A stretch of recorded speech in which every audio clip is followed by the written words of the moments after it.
Hey everyone, today I wanted to talk about first-person perspective in books. This is something I usually don't care for. I'm not a fan of first-person point of view. It's not my cup of tea.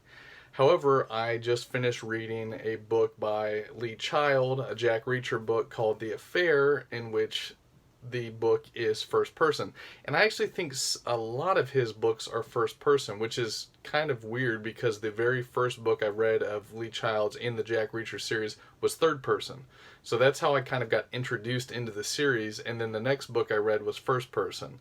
I know that some authors do this within their series. They kind of go back and forth between third and first person, which is interesting. It's an interesting I guess exercise in just your writing style. But the reason I don't particularly care for first person, one, is probably just my taste. I know that some people probably really like first person, but I think the main reason I don't like first person is that if it is done poorly, it becomes an easy excuse to tell rather than show. And so you get situations where the first person perspective is simply telling the reader, telling the audience something instead of actually showing it, because we can hear, we can see the thoughts, the viewpoints, inside the mind of the protagonist. And so they can simply say, I am this, or I felt this way, instead of actually kind of showing it through the narrative and letting us see that this is happening. We're told that. I do think that first person can be done well, and in fact Lee Child's book The Affair does it well, and Spark, which I'm currently reading, also does it well, and does it for this reason. It is very spare in how it describes things. It is a kind of a minimal description or a minimal insight into the person. It doesn't rely on lots of feelings or emotions or telling the reader how the protagonist is currently feeling about something. It doesn't get into the emotional insides of a person. It gives you spare description, and it's very straightforward. So let me read a passage very quickly from The Affair by Lee Child. So this is Jack Reacher. He's in a car with a policeman, and it says this: and at that point Pellegrino went quiet and didn't answer, and I wondered if I'd pushed it too far. But I reviewed the back and forth in my head and figured it was a reasonable question, just making conversation.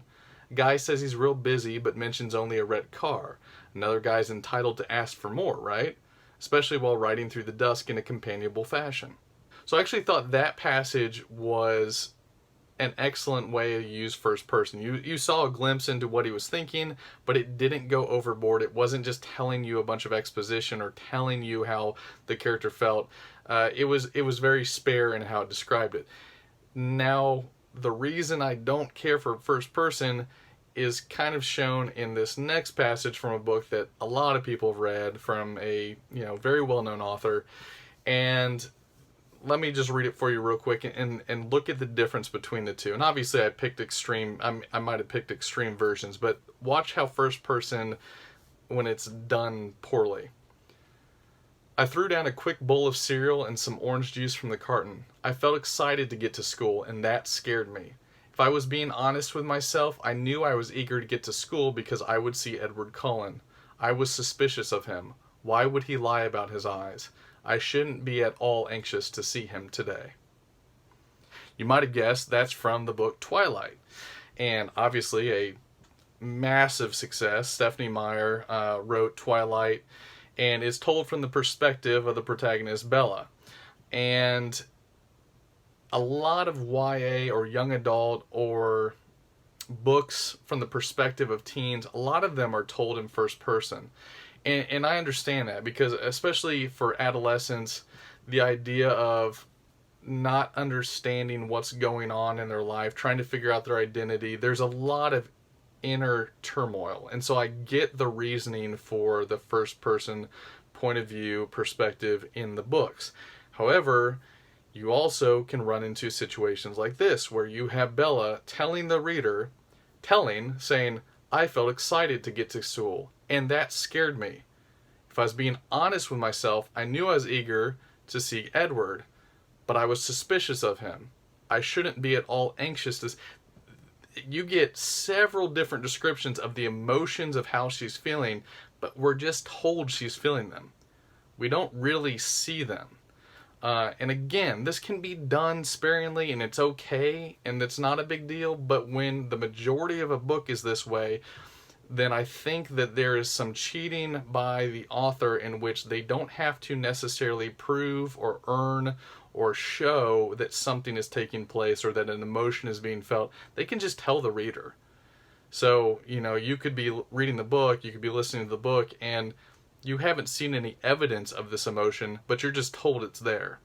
And that's why I'm not a big fan of the first-person perspective. But Lee Child's version, very spare.